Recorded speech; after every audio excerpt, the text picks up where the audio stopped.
Hello, everyone, and welcome. If you're hearing something different in your earbuds today, it's because Derek is not with us. Instead, I am joined today by the wonderful Julian Shapiro. Hey, dude. Hey, man, how's it going? It's going great. I appreciate you coming on the podcast. I'm excited to talk to you. I actually mentioned your name explicitly in recent weeks because one of the things I'm doing is more or less ripped off directly of some of the work you've done in the past. So it's like great for me to be able to go to the source. Yeah, so the reason that I invited you on is because I'm trying to come up with my plans for marketing Tuple for like the next handful of months.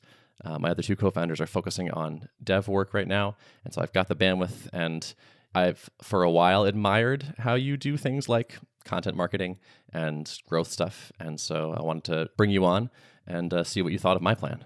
Awesome. Yeah, I look forward to it. And I appreciate anyone who's willing to put the same level of detail and thought into content marketing. And I think it's usually because you actually enjoy the process. I've seen a few people do it who did not love it. And so when I find someone else who loves it, sort of a kindred spirit, it's really fun to talk shop about the lesser known sort of growth tactics that I've applied to my own content marketing on Julian.com, which I'd be more than happy to divulge as much as I can of. Yeah, I'm excited to talk through that. And I hope to achieve your level, honestly. That's like where I'm aspiring. The guides you have on there are kind of like ridiculously thorough and beautiful, and just like it's clear you cared so much. And that's what I'm drawing inspiration from. That's the bar I'm trying to hit. But maybe I should zoom out a little bit and catch people up. So before this podcast, I sent you sort of a summary of the context and what my rough plan was. And I'll just summarize that real fast for people, which is, okay, if you're listening to the pod, you sort of know what's going on. I'm focusing on marketing. And what I said to Julian was, I sort of sat down and thought about, okay, what should I do for marketing in the next handful of months? And at first I started making a list of like tons and tons of different things I might do. And then I kind of found myself settling more and more into kind of doubling down on this pair programming guide. So I launched it 9 days ago. It's already doing quite well. It hit one of the articles hit the front page of Hacker News overnight, getting a decent amount of shares and people excited about it. And my goal with that is to make it the best pairing guide on the internet, and it's not there yet. So I was thinking maybe what I do for the next couple of months is just basically work on this like most days and try to really turn this thing into like an incredible asset. Like I'm trying to imagine that I build this thing that will throw off customers years from now, and how good it has to be for that to be true. And that was kind of where I ended. So my email to Julian was like, okay, this is what I'm thinking about doing. Let's talk about it. And I'm curious what you think.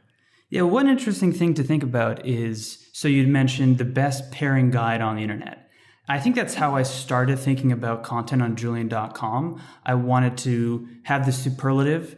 And I think at some point I realized it just has to be the best for my target audience. And so I have to go into writing a guide knowing full well what I want people to get out of it. And from there I can back into, well, who would be the type of person to get the most out of it in that way? And so if you're doing content marketing for the explicit purpose of getting someone to buy something from you, then that's a very different goal than what my goal on Julian.com is, which is less sort of business conversion focused and more so affinity focused. So on Julian.com, I'm trying to get people to a point where they're like, damn, this guy writes really well. I really enjoyed this, and I want to read everything he has to say. And that's a very distinct goal from, for example, I just read this guide and I'm absolutely convinced I have to use this product that this guide's been talking about. So that might be one place to start. Affinity is probably more what I'm going for right now. So we don't have a product to sell to people yet. So like there's no like sales pitch at the end of this. This is kind of more like I have a bit of an audience already. I'd like to be bigger and more tuned into what I'm doing.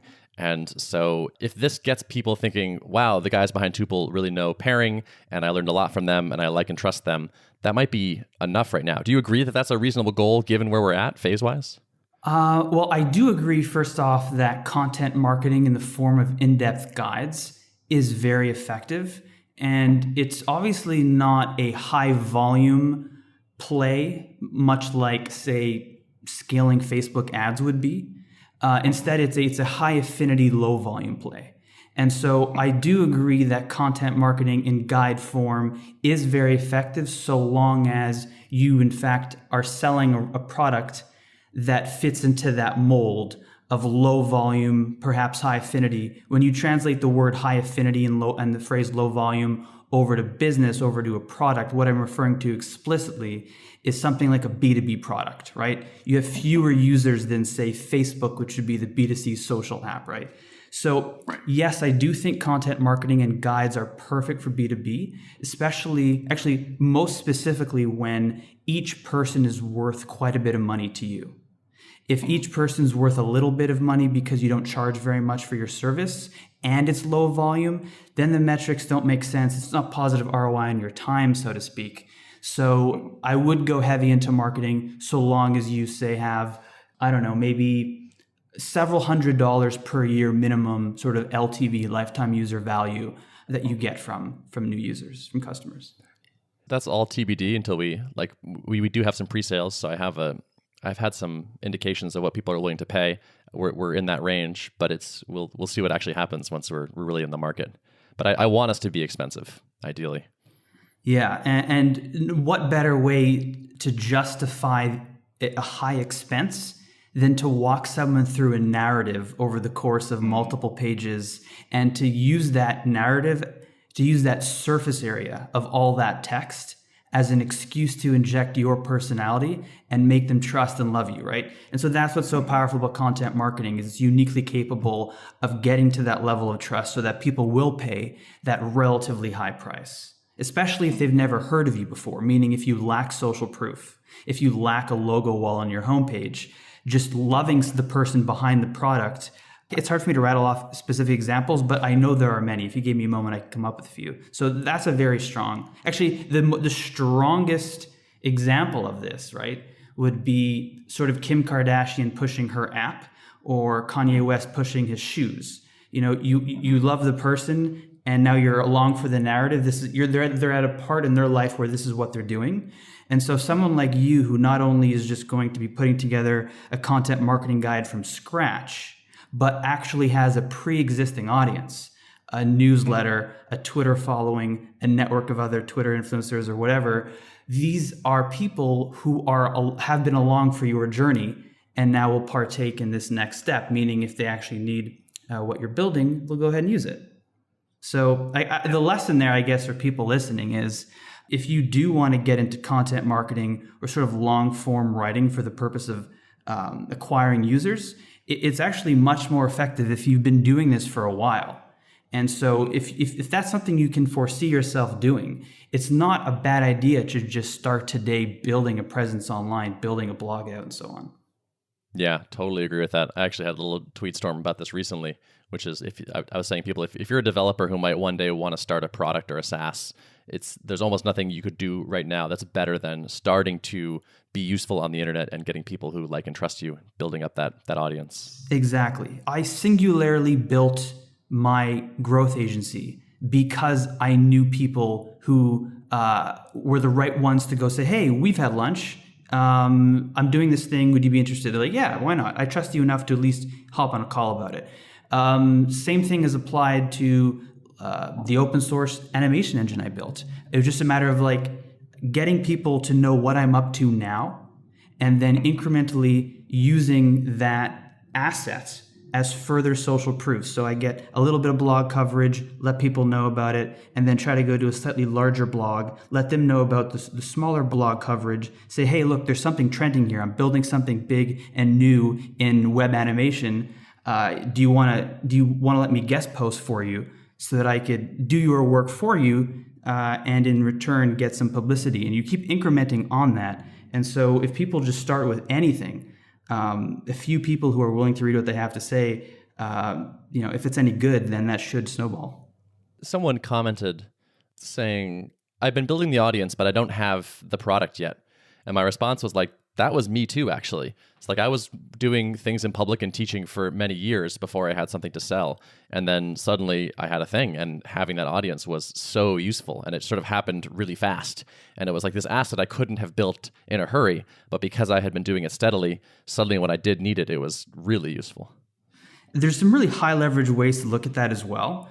So if you are trying to build an audience with an eye toward a certain market or job title, if you're building an engineering audience, versus building an audience of aspiring SEO experts, you can probably get a lot more leverage out of that engineering audience. They probably earn more, meaning they have higher purchasing power as individuals and on behalf of their employers, because dev tools cost a lot of money sometimes. Compare that to SEO tools, which are like $20 a month. There's a couple of them. They're undifferentiated. My point is, some audiences are literally, you can point out how much more they can be monetized for whatever it is you want to build in the future. And so this kind of goes back to my very first point, which is the superlative is one thing. So transferring the superlative from content marketing over to audience would be having the biggest audience. But that's actually not nearly as valuable as having the highest quality audience. So if you take someone like, let's say, Gary Vaynerchuk, all right? Gary Vaynerchuk versus Tim Ferriss. Whose audience is worth more? Definitely Tim's. Gary's playing up this sort of, hustlepreneur, like sort of entrepreneur ethos. And Tim's talking directly to a slightly more perhaps sophisticated or intellectual crowd, presumably higher purchasing power. I would rather have Tim's audience, despite possibly more people knowing about Gary Vaynerchuk. I might have that backwards, but so think about where you're headed, and also think about how valuable is your current audience as an asset. And so in my case, building a growth agency, it just turned out that I happened to build this audience of founders, actual startup founders, which is the right audience to engage a growth agency and pay that agency, several $1,000s per month. That was absolutely within their purchasing power and within their budget. And so I could not have built something to that scale as I have if my audience were, aspiring writers, for example. Do a ton of your leads come from Julian.com stuff? Probably, let's say, at least half come from Julian.com.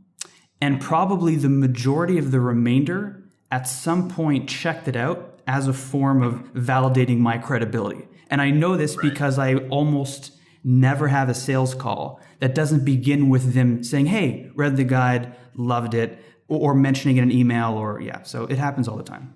That's such a powerful thing. Like even like if they just skim it, they're like, okay, this guy cares enough about this topic to write so much about it and has clearly put some effort in. Check mark in my head that like he probably knows what's up. Exactly. That's actually really insightful. You're hitting at the tangential sort of proxies of competency that having something written well exudes. So it's not just a matter of, is the content any good? Is it tight? Is it like tightly written? Is it pretty? Is he hitting on at least the sort of hierarchy of topics to indicate that he has a broad, depth of knowledge? And literally a quick skim, much to your point, can be enough to accomplish that. For the first time, I've actually thought about this deeply, which is, I'm pretty sure, based on the way my conversations have gone with sales leads, that maybe none of them have actually read the full thing. I think they've cherry-picked a couple pages and like, okay, he knows his stuff. There's a lot. And I think almost like the lotness of it, the size of it, is like another just an indicator where it's like, okay, he takes this so seriously, he would write this much on this topic. All right, that's hardcore. That's so much that I don't even need to read all of it, but I'm confident now. Yes, and that, however, is only half the picture. So if, for example, I'm a lead for my agency, for Julian's agency, and I'm going to Julian.com, and I'm looking at this like 7-page growth marketing guide breakdown. If I think I'm the only one reading it, that's probably not good enough. Meaning, as a whole, how much has this growth guide accomplished for getting me to go become an agency client? It's accomplished some. It's demonstrated competency, but has it demonstrated awareness and actual adoption? Do I feel like people know of this person? And so I do something very intentional in the first page of my guide.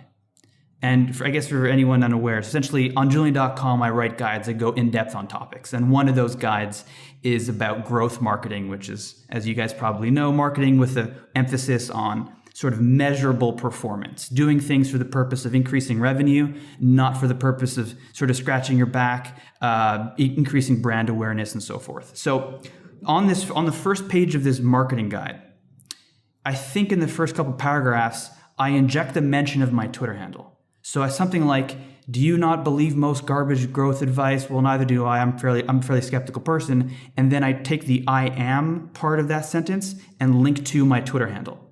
So I'm trying right off the bat to get people to go look at my Twitter account. And I'm not saying, hey, look at me. I'm not injecting a logo wall of garbage that can be dismissed because people will reflexively skim over logo walls, which are, the collage of logos you'll see on most SaaS pages. But I want them to go to my Twitter account because my Twitter account is sort of groomed to look credible. So it has a few things going on, and I'm using them as proxies to demonstrate that I am a somebody off the bat, so that hopefully lends credibility to not just my guide, but myself. So it wasn't actually that concerted to build a Twitter account that looks legitimate, but it did come, the second I noticed I had it, I was like, okay, I'm going to leverage this. So specifically, there's the verified symbol, which is total nonsense. Like, it doesn't mean anything, but most people don't think of it that way. The average person's like, oh, that's interesting. Okay, it's verified. To real followers who are highly engaged with my tweets, if you look at any of my tweets, there are dozens of comments and whatever. So it's real people. It's clearly not bots. It helps build that credibility. And I do other things like that in the first page to say, yes, not only am I competent by virtue of this being a great guide, but everyone knows of me, in quotes, and you are the last person to find out. You're the one missing out on using me. You're the one who didn't know better until now. And that is a phenomenally powerful impression to give. And it translates very well to, say, the homepage to a SaaS product, where you very often want to give the same impression, which is, how did you only hear about this now? Everyone else is already raving about this, right? And that's a very strong reflex people react to. Interesting. You're triggering the FOMO. Well, it's like everyone has heard about this, but not me. They have something good. I don't have it. I got to jump on. So yeah, let's dive into Tuple. Yeah. So am I pronouncing that right, by the way? Tuple or Tuple? It's actually Tuple. Tuple. My bad. And everyone was listening. That's not fair. We pronounce it Tuple. Tuple is a totally legitimate pronunciation of that word as well. So, all right, we'll go with Tuple. You're clear in either way. So I'm sort of curious what you think of this approach for me in general. Like, if you were the CEO of Tuple all of a sudden, and you were in my situation, would you be focusing on the same thing? Like, I'm trying to find a KPI to guide my work for the next couple months. And the thing that I'm leaning towards is, like, how many new people did we add to our list of people that want to hear when we launch or hear about the pairing guide? Like, how many people entered our email world? Would you do something similar? My sort of reflex there is, why use an intermediary metric at all? Why not just focus on preparing for the actual launch when Tuple is live, and putting as much effort as you can, or at least from an 80-20 perspective, into making that the best it can be, so that when you do actually initiate user acquisition, you're doing so without any intermediary steps, such as, hey, subscribe to the waitlist. Hey, I hope when I do send my launch announcement that you actually remember why you subscribe and click through the link and still have the interest.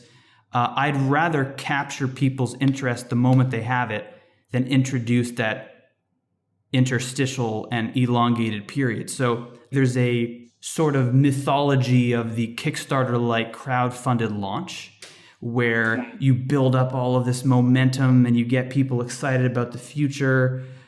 But that works pretty well for crowdfunding, because the way Kickstarter and Indiegogo promote projects internally on their own platform is they look for things that are spiking hard in the initial few days of launch.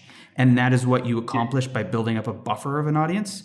But outside of that artificial environment, I haven't really found that sort of build up to be as effective as just going cold turkey once it's open. So I would love to hear your thoughts behind this process. I expect us probably never to do, maybe not never, but probably not have a big bang launch for quite a while, where it's like, okay, the gates are open, everyone come in. I see us doing probably small batches of people with like lots of hand holding and attention and all that for quite a while. And also, I don't have a product to offer them today. So there has to be some sort of like holding period or something where it's like this person's interested in entering our world. They want to hear about when it actually is available, but I can't do anything today. So I'm curious what you meant by like, don't do the interstitial thing. So by that, I mean, let's say you have the option to launch today or to launch in a month, and in the intervening 30 days, get people's emails and build up some hype for the upcoming launch. I'd always just launch today is my point. So, but I think what I'm understanding is that's not your intention. I think what your intention is, you're basically saying, I'm not purposefully delaying launch like a crowdfunding model would be, but instead I'm trying to take advantage of the intervening time prior to my real launch. I want to get as much value as I can out of that. So I think the first thing to recognize is that's very unique. I don't think most companies or startups do that. I mean, certainly there are many, they're like Harry's and where they have a referral program that's very aggressive to get you excited prior to launch. But so let's first talk about what are you taking advantage of? What is it you are converting into a potential lead for Tuple? So like who's currently coming right now? Who's listening? Who cares currently? It's a dev tool and my audience is developers. So it's the people that seem most excited about it are developers that are remote and pair with their coworkers a fair percentage of the time. And how are they coming across it? This podcast is definitely a big channel. Twitter a little bit too, but I as I'm saying these things, I'm realizing I don't have good like data on that exactly. It's just a feeling. Okay, so what I'm driving at is if there's no real like significant volume of people expressing interest proactively prior to launch, typically I would just wait until launch to then try to drum it up. Because if I'm trying to think through my strategy now and it's only servicing a very small amount of people, I would rather think through a strategy that'll be more effective at the time of launch when like the strategies can be made public and I can go aggressively acquire users through paid acquisition or whatever. So let me try to be more specific. So let's say, for example, I have 10 people a month coming to Tuple. I'm sure it's many more than that. But let's say I have 10 people coming per month and I'm thinking to myself, how do I take advantage of this? And snapshot that, compare that to, I have 10 people coming a month. That is insignificant. I don't care about them. Instead, I'm going to be spending time I would have spent trying to capture them, building an awesome growth strategy that will launch the same time that my product launches. So that on day one of product launch, I will have something phenomenal built out. I will have written the guides. I will have prepared the ads on Facebook. I will have written my newsletter announcements. I will have partnered with newsletters that I'm friends with to get cross promotion and on and on and on. That's how I would normally think of it. But if that's not what you're thinking, I'm more than happy to sort of reshape my typical approach and we can dive in. I hadn't been thinking about like a big bang launch like that. I don't have super strong reasons for that. It's just I was imagining sort of like one of our advantages as a small team is that we can give people a lot of attention and do like a very handheld kind of onboarding and stay in a really tight feedback loop. So I'm imagining like we launched this so we have an alpha group of people I've pre-sold the product to. Like when we're ready to launch to them, suddenly, let's say 30-ish people are using this. And I expect there to be a lot of feedback and improvements that need to be made and a lot of communication that has to happen. And so I wouldn't want to pour another 100 people, 200 people, whatever, into that while we're doing that. So I imagine it's kind of like release to a group, figure the bugs out, make it better, release to another group and kind of repeat. And then eventually we reach some point where like, okay, we think we have all the major issues solved. Let's expand the scope of the growth efforts a lot. That's a wonderful approach. And then this is sort of anticlimactic, but it sounds like you don't need a growth strategy then. It sounds like you just need a product strategy, which you have, and you need a method. You need some sort of marriage to a methodology where you're going to iterate in service of user experience, which you clearly have. And then growth is currently irrelevant, especially if you've already pre-sold, especially if you already have an existing audience that would love to test out Tuple and hear what you're up to. So if that's the case, if you're literally going to be bottlenecked by how many people you could happily service, I do question whether there is a growth strategy currently beyond essentially one thing, which is the one thing that takes forever, meaning you do want to start a few months out, and that is content writing, which gets us back to the main topic, which is not only takes forever because the self-flagellation, the editing, the perfectionism, all that stuff winds up 3xing how long you think it'll take to write. And from an SEO perspective, if that is something you care about, as I'm sure you know, there's like a 3 to 4, maybe 3 to 6 month lag time after which you write something where it really has any chance of being on the homepage of Google for the corresponding search results. So search terms. So I don't want to veer us too off track though. So what are your thoughts on that, and how can I be useful? Well, I mean, that feels like the opposite of off track to me. That actually feels like we have veered back to kind of my hypothesis, which is the best thing I can do right now is focus on content marketing.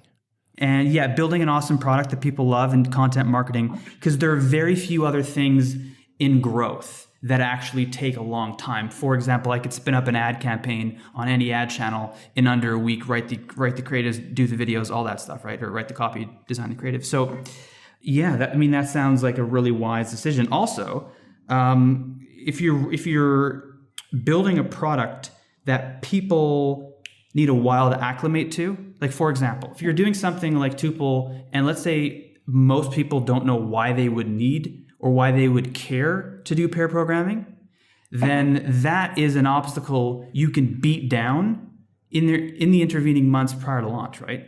Like that is, you can push content out there to proactively address the objections people would have to using Tuple. And that is not just a matter for most people of reading something that attempts to change their mind, but it is usually also a matter of allowing time to pass, just because of the way we are as humans. So if you get, there's like this silly adage in marketing, which I don't think is true at all, which is like people on average don't really engage with a brand until they've been exposed to it 7 times, something weird like that, but is repeated all the time. But there is some truth to that as it pertains to changing someone's mind or getting them comforted with a new way of doing things like pair programming. So if you can drop these nuggets of wisdom on pair programming over time and space it out, I think that's a very wise thing to do as well.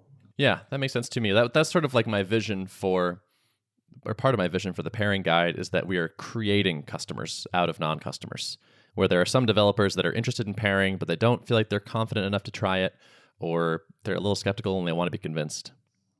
I mean, in some respect, I'm trying to convince people to care more about growth marketing, right? And I'm doing that by showing them how to master aspects of it without much friction. So I give them a taste of what it's like to feel competency. That's really empowering. And then they want more of it, and they want to become experts.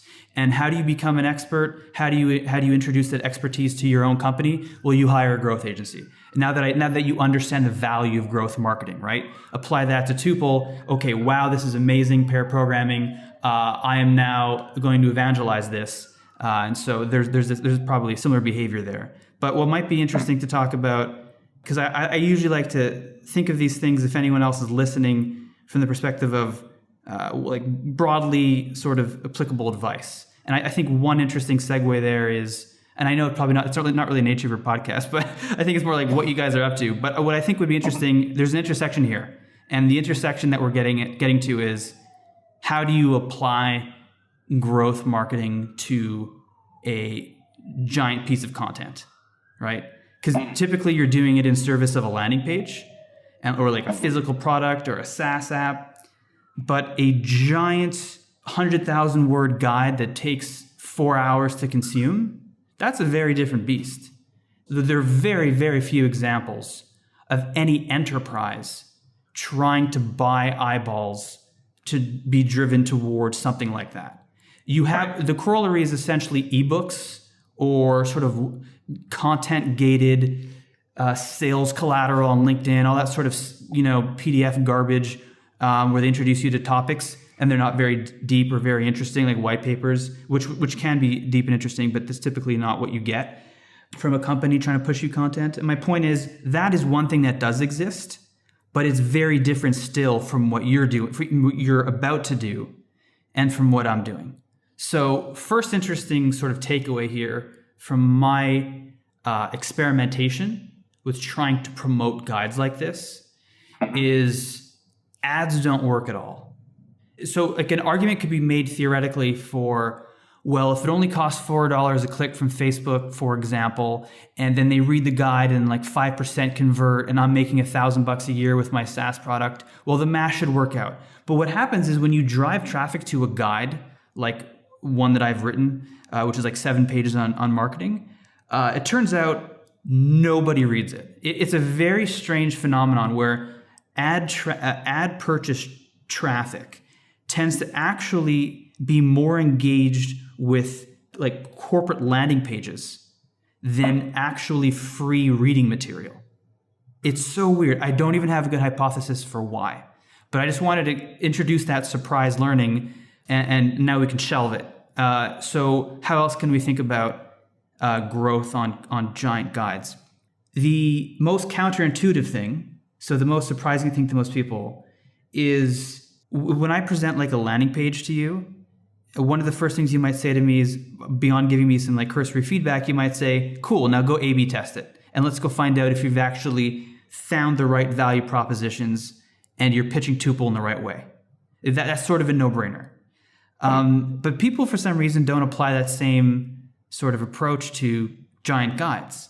And so I find myself being the only person that I've spoken to who does the following. I'll take the first 2-3 paragraphs on every page and swap them out entirely in an A/B test. I rewrite them entirely and then find out which introduction leads to having that page have the highest sort of rate of scroll depth, right? Which I can check on my analytics. That is huge. People write a page of a blog post or of a guide and never revisit, meaning never A/B test their approach. It stays, those same words are etched in blog stone for no rational reason. They treat a blog post like it's any different from a landing page or an app onboarding flow. Not at all the case. It is a piece of content to be consumed just like anything else, and therefore it is a piece of content to be optimized. So what are those sort of like vectors of optimization? You got your intro. You got longevity. So maybe if you cut the page in half, cut out some fluff, see what that does to people reading the next page. And then there's it's like putting that sort of let me actually rattle off a few more things. So things like interjecting imagery, literally font size and column width. There's actually, that could have a real impact on usability. But let's put that aside for a moment and think about what I think you might care most about, which is optimizing an epic guide for actually leading to product signups or mailing list, product, whatever. And a few pieces of advice there. First, if you build it, they will not come, as you know, and it certainly applies to content marketing. Just because people loved your guide, it is zero indication that they will spontaneously have the interest in learning more about you and your product and signing up. The reverse might be true, where if people first land on Tuple's landing page and then you link to your guide, oh damn, this guy knows his stuff. I'm going to dive deep into this, fall in love with what he's talking about, come back to the product when I'm ready.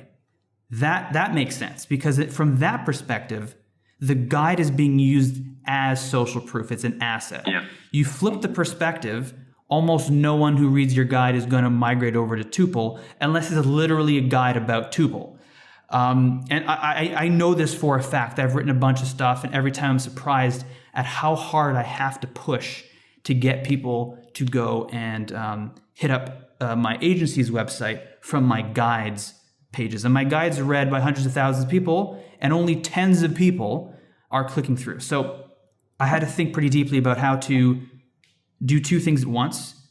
Pitch the thing I'm trying to get them to do, which is go to bellcurve.com, sign up, or rather reach out for a sales call, and not jeopardize my integrity.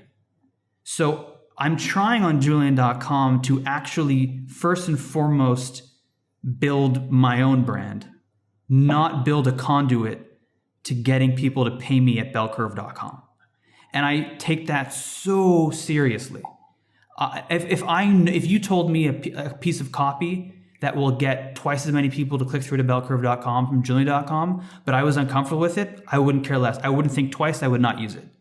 That's me though. But I do think that's actually a wise thing most people should follow, because it builds a brand for the long term that people trust. And when you do your thing post bell curve or post Tuple, you haven't burnt them as being this glorified sales guy who didn't actually have their best interests at heart, right? So I can dive into that, but I realize that was an epically long ramble with no pause. So I'm going to pause before, okay. Yeah, in case there's anything you want me to detour on. Well, so first of all, I think A/B testing the intros to content stuff is an awesome idea. I hadn't heard that before. That's interesting. I probably can't support that at the traffic levels that I will be at, but I don't know. I mean, we'll see. So I have a friend who has had some good success promoting content as a sort of like to cold Facebook traffic, where it's like the first thing they ask for is like, hey, read this blog post. And then like if they click through to the blog post, now you have like an interesting retargeting group for people that are like, oh, they're at least kind of interested in this kind of thing. Maybe we can next get them on like a webinar or something. But I guess if all I have is content, I don't have like a second barrel to fire. Yeah, and that is a definitely effective strategy if your user metrics essentially can afford it. Because you're basically, as you know, paying for the prospecting and you're paying for the retargeting. So you're double dipping and it's expensive. So hopefully you have a good LTV. But to your point, though, I have none right now. Yeah, to your point, yeah, if you don't have the second barrel, then I would probably hold off. Intuitively, it feels a little silly to spend money right now. Like to me, it's almost like one of the strengths of this content marketing is that it costs my time, but not really anything else. And so throwing ad dollars at this seems a little weird. My reflex is if I'm going to choose to spend my time on something, a lot of my time on something, like it took me 1,000 hours to write and rewrite the marketing guide 3 times, I'm going to thereafter leverage everything I can to get the most value out of it. But you have a thing to sell to people at the end of the day. I'm just thinking of ads in particular, where it's like if I could see us in the point where, like when we reach the point where it's like, oh yeah, there is a product you can then go buy. Then yes, putting a subscriber on our email list has a like pretty clear calculable ROI. Whereas right now it's just kind of like, well, like there's zero ROI immediately. I'd have to guess at what it is. So like every dollar that goes out feels a little bit sketchy or something. Absolutely. No, I'm with you. I wouldn't. It goes back to me earlier saying like you don't need a growth strategy right now. You just need to sit down, write essentially. And then you can worry about how to better distribute the writing when you're at a place where you can accept more batches of test users and so forth. It might be good if you have a couple like short ideas on the non-paid promotion of this content that I'm making. So there's the unsexy option because it's just hard to make happen, which is getting on the front page of Hacker News, right? And a quick note on that. The reason I even bring it up, despite the difficulty of achieving that, given how many things are submitted to HN every day, is the just absurdly like asymmetric burst of traffic you get from it. Like there's nothing else in tech where you're going to get 40 to 80,000, depends on the time of day and whatever, but like interested, engaged, good time on site visits. It's just crazy. So if you can pull it off, you should pull it off. So I would be remiss if I didn't suggest how people can pull it off.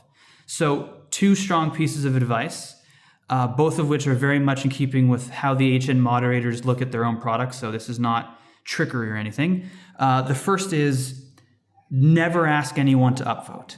It actually immediately gets your account flagged behind the scenes. They have a super sophisticated vote ring detector. So if you ask someone to vote on your post, at least if you've done it a couple times, like the third time you do it, they can tell who's voting for who. They flag your account, and at least when I last checked in with them, when you thereafter submit stories, they actually get penalized in some way. Like there's a point reduction, or your stories might get killed and so forth. So that's one thing, or it might just be on a per story basis, but it hurts you. Second thing is this is what I found the most interesting when I was trying to figure out how to get to the top of Hacker News. I went to Algolia because they power Hacker News' search, and I ranked all of the Hacker News posts in the last 2 years by most upvotes. And I looked at the first 20 to 30 stories and was trying to identify the pattern and how they were titled. Because think about it, on Hacker News, and the advice I'm giving now applies to Hacker News, Reddit, Designer News, anywhere else, any other aggregator. So it's worth diving into for a moment. It also applies to getting on TechCrunch, which I can go into in a moment.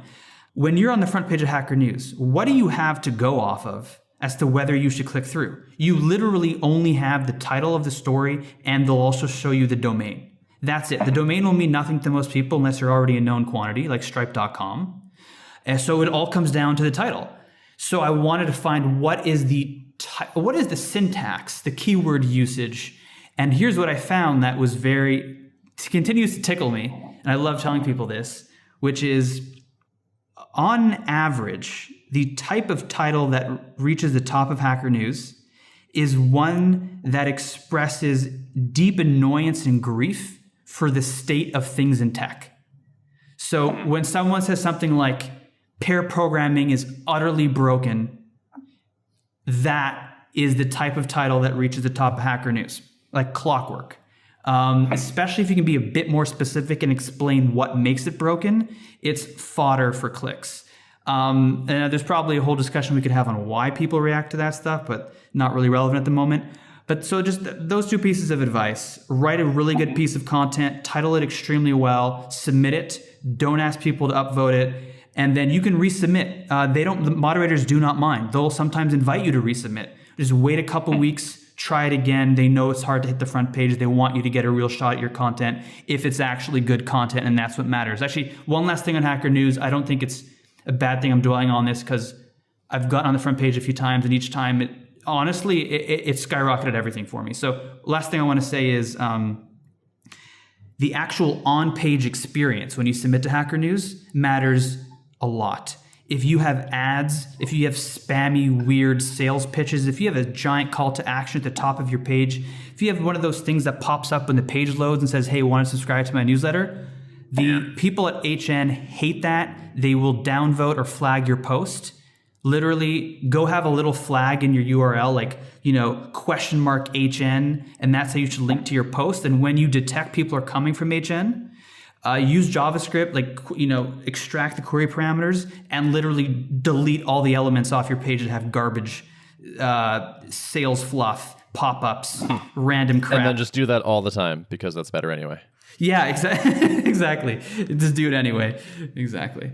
Anyway, I didn't really answer your question. You asked me to keep it short, but essentially you were asking, how would one get the word out about content marketing, right? So I guess I'll just rapid fire some stuff really quickly then. And again, though, HN is usually such a big one. The second one is SEO, but there's a conflict here between writing epic content, which often necessitates long, deep, nitty-gritty content, and actually doing well on SEO. They do not support each other counterintuitively, because I have really long pages that are super in-depth. People email me and tweet me regularly saying this was the best thing I read on the topic. Thank you. It explained it. So I know it's effective. But when I actually use those same pages as SEO fodder, they don't do well because people coming from Google want to jump in, find the quick answer, and bounce.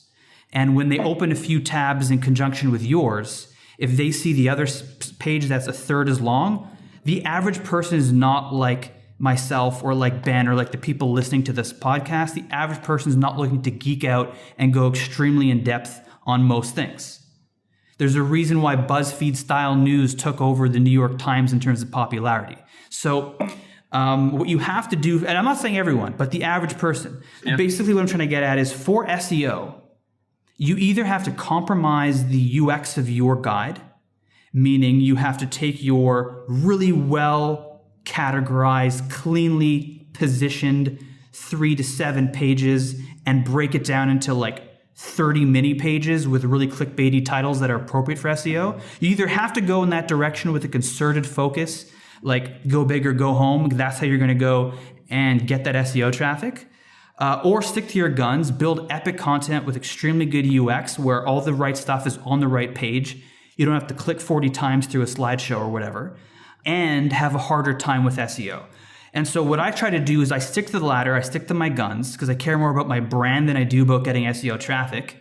And what I do to still try to get some SEO juice, because I know how important it is, and because to rank things for you, by the way, number one for me is SEO, traffic source. Number two is probably Hacker News and Designer News and Reddit, it being mentioned on there.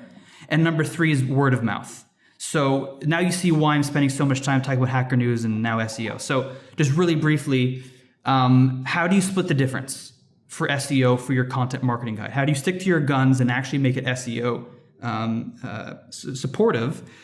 Essentially, it comes down to the page's actual URL, the page's meta title, like the document title, the header, and then the subheaders in the body. It all comes down to that. You basically need to be piggybacking off of the hardest, most competitive terms, which is counterintuitive SEO advice. You usually want to go for the low-hanging fruit. But because your content is actually better than all of the other stuff out there, because it's in-depth, it's awesome, you stuck to your guns, you built great stuff, it'll take a while, but Google will eventually realize through people's behaviors of visiting your site and not hitting back in their browser to go look somewhere else, that you actually are the best. And so what I'm getting at succinctly is, when you have awesome content, buck the typical SEO advice, making 1,000 little pages, all clickbaity stuff, and instead, don't go for the low-hanging fruit, go for the biggest head terms. So on Julian.com, I have a guide on how to build muscle according to the science. And the hardest thing for me to go after is how to build muscle. Well, go ahead and Google how to build muscle. I'm in the first couple pages, and my guide is epically long. But it's taken forever to get there. And it's going to take forever more to actually crawl my way up to the first half of the first page. But it's a much sounder strategy that's in keeping with my methodology, and over time continues to rise. So anyway, I'll pause there, but I feel pretty strongly about that advice. Yeah, no, I dig it. Lots of knowledge bombs in there. I'm into it. We're getting a little bit on the long side, so I might want to wrap up now, I think. Awesome. So just to zoom out for a second, sounds like we're pretty much on the same page as far as where I'm pointed, which is cool.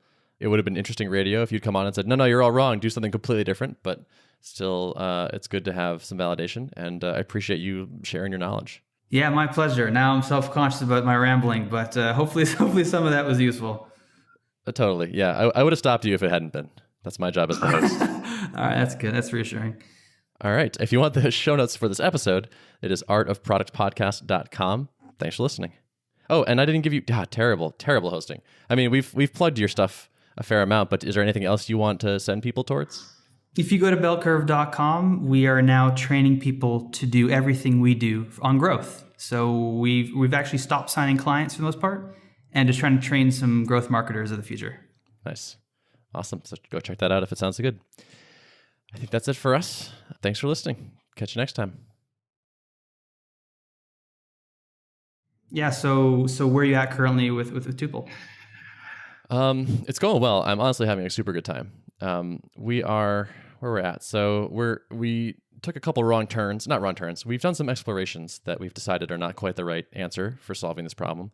And so we've kind of thrown out some things that we built. But I think we're finally at the right level of abstraction. We have the right language and the right tool set, I think. And so we feel really optimistic about the technical future. Like the whole game of this thing is like, how can we make it really, really, really fast? And so we kept discarding approaches that were not quite fast enough, but we think we're on to something now that will be fast enough. By fast, do you mean UX from the perspective of the user, or do you mean like iterating quickly toward an awesome product fast? The former. So the killer thing in real-time screen sharing is latency, like how long it takes for the thing to react to what you're doing. So like if you're trying to type on someone else's computer and you don't see your keystrokes quickly, like it's brutal. And so we have to make a thing that's really quick. And that's going. I feel good about that now, our approach on that. So that's part of the magic. It's not just the UX but it's also the speed. So I was always like an admiring onlooker of Screen Hero and now Slack video screen sharing, because I recognized pretty quickly how awesome Screen Hero was compared to the garbage that was Skype. And so, and as someone who's not technical from like a compression standpoint and all that stuff, I didn't understand how they pulled that off. My guess was they were putting like more of the burden on like my computer to do a ton of process, really tons of heavy processing, because my fan would go crazy, to compress harder to get the file size down to improve latency. How are you doing? Are you actually going deep? Because my default assumption was that you're going to do some like WebRTC thing and call it a day, but that might not even be the right. I don't know anything about this, so I'm really curious. How do you do this? I would say we're not going to call it a day for quite a while. There's no easy approach that is fast enough. So like you can spin up a screen sharing session with like 30 lines of JavaScript because there's like WebRTC built into Chrome, for example. And that is fine. And that's what most of these tools out there do, is they do the thing that's fine. And if you have a really fast connection and you're not too far from each other, it's like pretty fine. But it falls down pretty fast when your network is flaky, which basically all networks are. Like it seems like all networks actually get faster and slower over time. Like you have these spikes and drops and whatnot. And so what Screen Hero did, no one really knows what Screen Hero did except for Screen Hero. But they went a different path, and they did a much more custom stack. So like, and they just sweated all of the different phases of this process, where it's like, how fast can you capture the screen? How fast can you turn that into like the format that you need to send it over the wire? How little data can you send? How quickly can you decode it? How fast can you paint it? All of those things are like, milliseconds here, milliseconds there. And they just were sweating those details in a way that no one else was. And so that's what we're hoping to do too.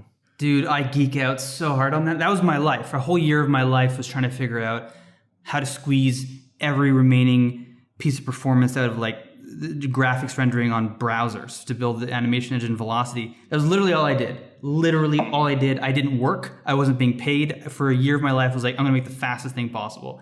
And so I geek out so hard on, getting those extra milliseconds. So does this mean that, so part of my lack of your coding knowledge, but does this mean that you are actually diving into like compression algorithms and going beyond JavaScript and putting together like a native app, or? Yes, very much so. We actually, so we started writing the app in Swift, and then discovered that we wanted even more control over the WebRTC library. And so now we are rewriting a big portion of it in C++. Dude, this is so cool. Okay, so here's where my brain goes when I'm trying to think about what is the 80-20 of getting hyper fast pair programming. So my brain, and as you can tell, like I haven't gone through your full journey yet, which now I have to after doing this recording. But my brain goes to, don't do any screen sharing. Just do a browser instance where you preload like a shared JavaScript file, like a shared IDE. And also in that browser, preload whatever accompanying text files or imagery or documents you want to reference. And so you're basically in real time working on the same synchronized web page instance, right? And there's no actual video compression. That would be my guess for the fastest possible way. Was that considered?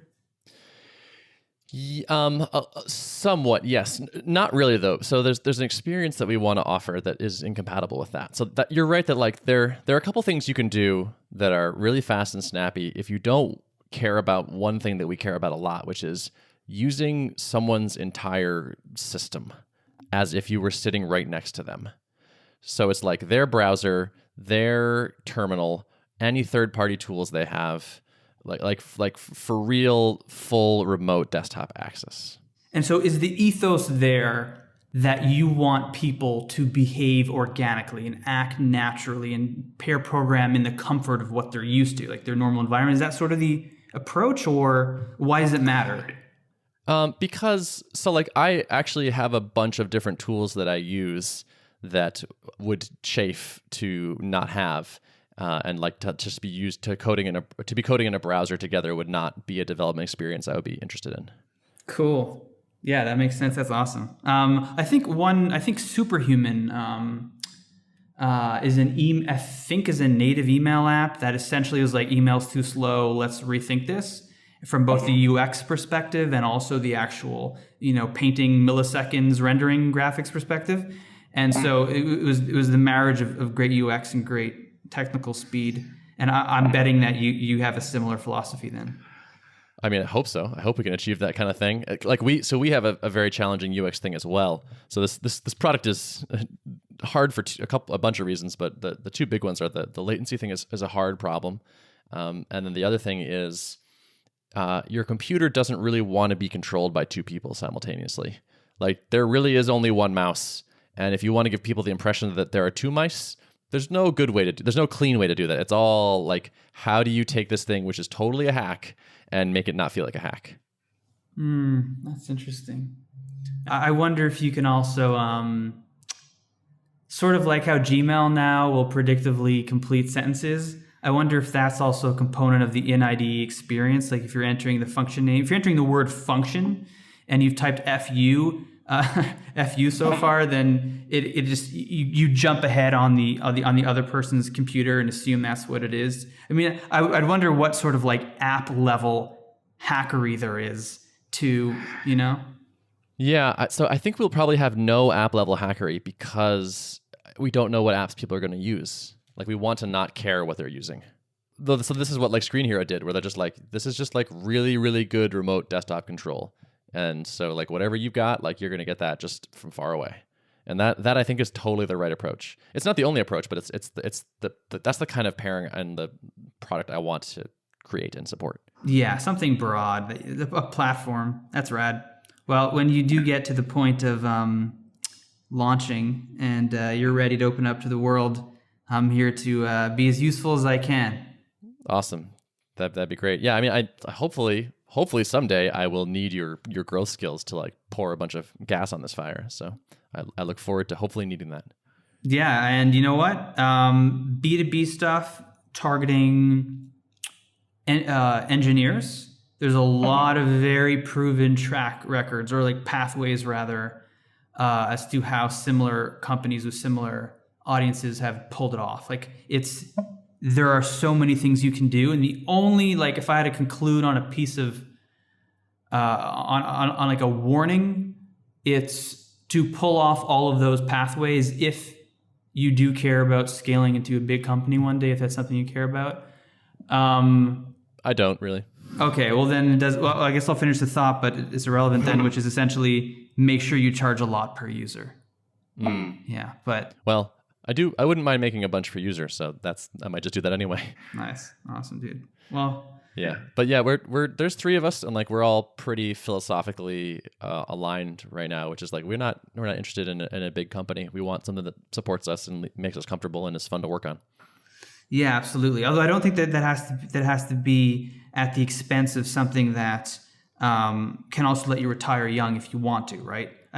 Totally. I'm open to that possibility. Shocker. Yeah. Like I honestly think once you're at a point where you're making a good lifestyle living, I feel like the only thing between you and actually doubling or tripling that, which is still fairly modest, so that you can just retire young, have savings, is just the willingness to break the momentum of how comfortable you are just doing the same routine every day, and actually saying, how do I pause this momentum? How do I break the inertia and actually get my hands dirty doing really tiring, repetitive growth crap for a year? And if you're willing to make that transition, it's going to pay off, And actually, that's why people come to me, is they're like, we don't want to do this. So yeah, totally. Yeah, I mean, I looked at your guide. I was like, man, this looks like a lot of work. I get why people outsource this. Yeah. It's interesting just how many people do. A lot of companies we work with, they just raised a couple million, and their instinct is not to hire a growth marketer.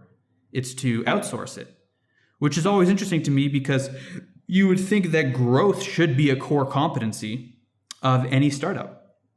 But what the founders often choose to do, though, is they think to themselves, the money that I just raised is an excuse to focus purely on product and other things, and outsource growth and bring it back in-house as a competency in the future. I don't even know that I agree with it, even though it's what essentially drives us leads. I just, I don't know that I even agree with it. Yeah. So you said in the episode that you were your focus was on training people, and you're pausing taking new clients. How come? Yeah. So the thing about clients, I guess that says enough, right? But it's a real lifestyle killer, because you're obviously at the mercy of servicing someone else, and the repeated sales cycle, and then the inevitable fires that pop up. None of these things are things where you go, oh, I can't wait for my next sales call or my next fire to pop up. And so I just find that if I can replace clients with products, there's a formula where if I have a product that makes $500,000 a year, that lets me get rid of X many clients. Right. So that is literally the transitionary period I'm at, where I'm very appreciative of our ability to piggyback off of client revenue, to sustain their accounts, make them happy, and also transition to building a product that we're deeply passionate about, which is, back to the thing I mentioned a moment ago, just training people how to make growth their own competency. And we're going to be training a lot of our own clients. We're going to hand them the keys and say, you don't need us anymore. Right. And I think that is, never mind like the ethics of it, but I think it's much more exciting for me to empower people to kick ass than it is to just rinse and repeat doing it for them.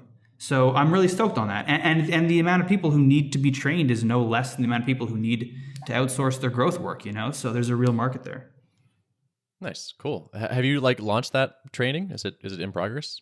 Yeah. So it goes live. Let's see. So it goes live in 2 days. Nice. Yeah. And we already have a bunch of paying students. I'm so stoked. It's so crazy to think that we are going to have an alumni network one day. We're going to have people who went through bell curve training, one goes to, Dartmouth College or something, and they have the alumni dinners. That is so cool to me. I'm so stoked to be part of what will be a family of people exchanging growth tactics. And they're not aspiring we welcome aspiring entrepreneurs, but a lot of these people are actually founders of venture-backed companies. And they're in the weeds right now, and it's going to be so dope. Basically, they're going to work on projects for their own company, and then we're going to give them feedback. Their sample projects will be their own product that they'll be working on, and we'll give them real feedback. We'll do real-time chat in Slack. It's going to be so fun. So I'm pretty stoked. Yeah, I like that. I saw that in the description. That made a lot of sense to me. The project you're doing are the thing you're doing at work, so it doesn't take away from work, and it's by definition valuable to you. Yeah, exactly. And my partner at Bell Curve, his name's Asher. He has a pretty headstrong philosophy on growth that is. Oh, I think we just lost connection. Oh, there we go. Yeah, I think appear.in dropped us. Anyhow, my partner Asher has a pretty headstrong philosophy on how to teach, and he was actually teaching thousands of engineers at App Academy, boot camp in SF. And so he would actually love Tuple in the sense of he's obsessed with the most effective ways to teach people stuff. And so I've learned a lot about how to communicate based on him. This is a bit of a tangent, but he uses these Socratic methods as much as he can on me. And he always reminds me to use it on him. So he's like, Julian, you're trying to get me to understand something. Pause.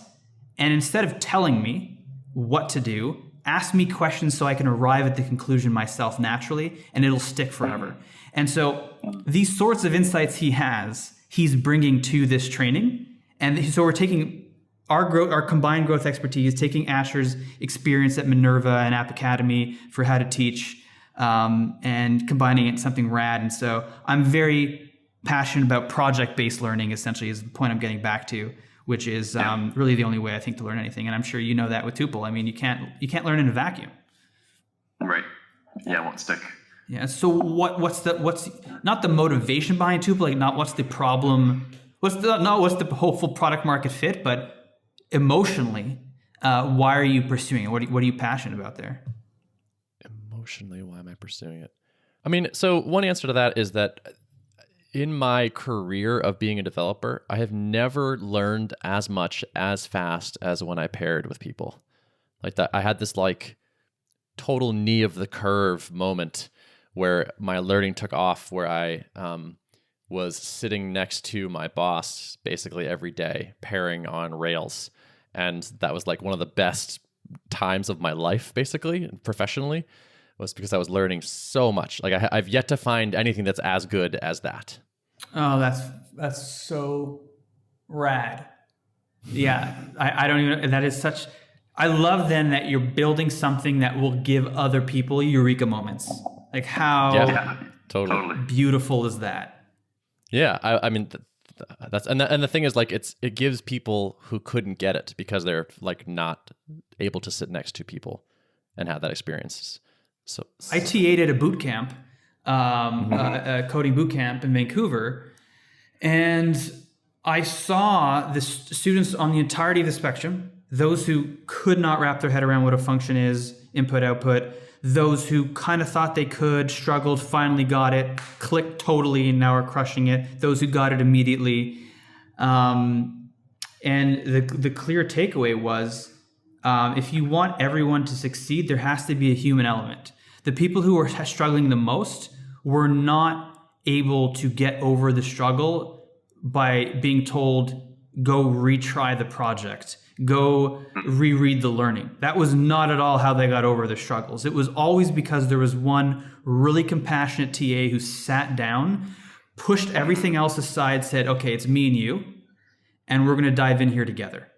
And they didn't let the day end until the student actually understood. And that's a beautiful thing to be able to offer as a service. In some, you're not offering that as a service, but you're enabling it. You're enabling it. Enabling it. Yep. Yeah. Totally. Yeah. It is a nice thing that I like. I'm working on a product that, if it works, will bring more of a thing that I think is awesome into the world. That feels really good. Exactly. And just, you probably know this, but as a fellow open source person, at least when open source is curriculum and so forth, there's this ethos in the open source community that it is antithetical to the notion of open source or the notion of benevolent contributions to your industry, to your community, to go ahead and aggressively monetize it or aggressively grow. It is not antithetical at all. If you build something amazing, if paid acquisition if literally annoying Facebook ads is the thing that gets 10 times as many people to do pair programming because they hear of Tuple through annoying Facebook ads, the net effect on the world is very much positive. To have all those other Bens going, Eureka, I just learned Ruby way quicker and that changed my life, and now I want to be a programmer, I want to build amazing shit for other people. So with Velocity, when I was building the animation engine, I remember I had some dude on GitHub, one of the main people on jQuery. They were proposing merging Velocity into jQuery to replace jQuery's internal animate function.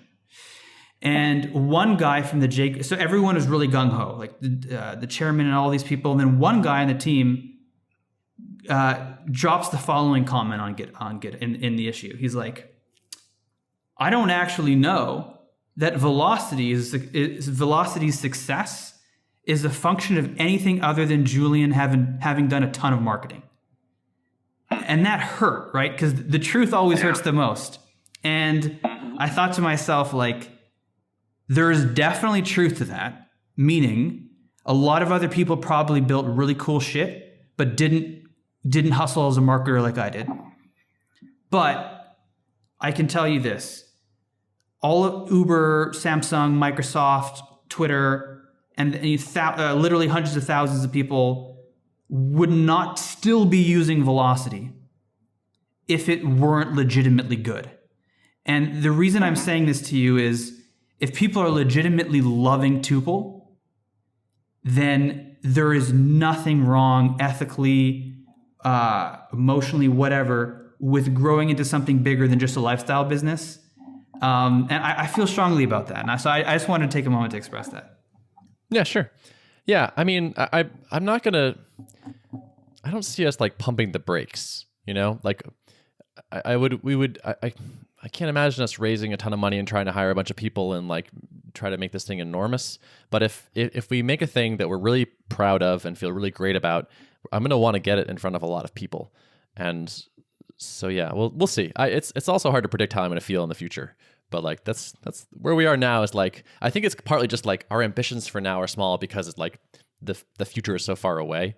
Where it's like, man, if this could pay my rent, that sure would be great because it's really not right now. So I think that's just maybe once it's paying the rent, it's like, okay, now I want to pay like a lot more than the rent. So we'll see.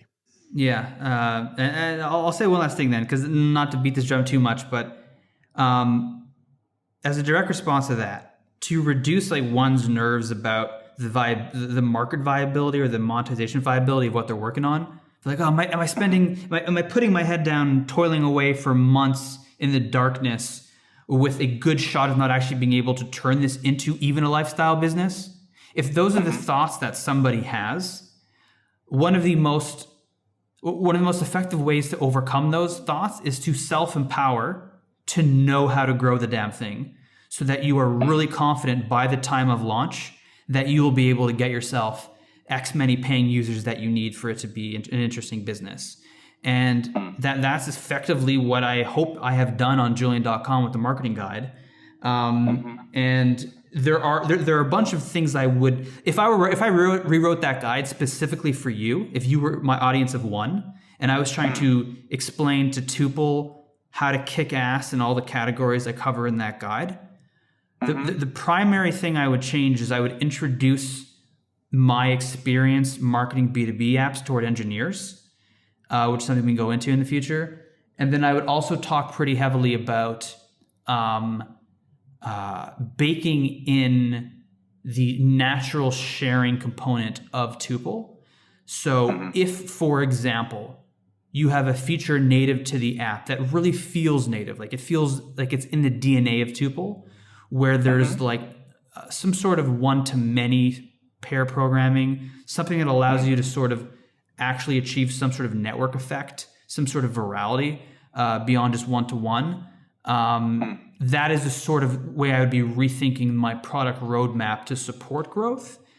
Because then, as you know, if you pay to acquire one user, suddenly they bring in two others, and then your cost of acquisition plummets, and suddenly it opens up the financial viability of Facebook ads or something. And this is not like Clearbit, Heap Analytics, Webflow, tons of other companies I've worked with. It wasn't single-handedly me, but I worked on the team that made their Facebook ads or other stuff become profitable and be a huge driver for them. So it's very much doable. Yeah. Well, that'll have to be a future conversation. That'd be a good thing to cover. I look forward to it. Yeah. Cool, man. All right. I think I'm going to let you go. It's getting late here. All right, my friend. Thank you. Good talking. Yeah, likewise, dude. Have a good one.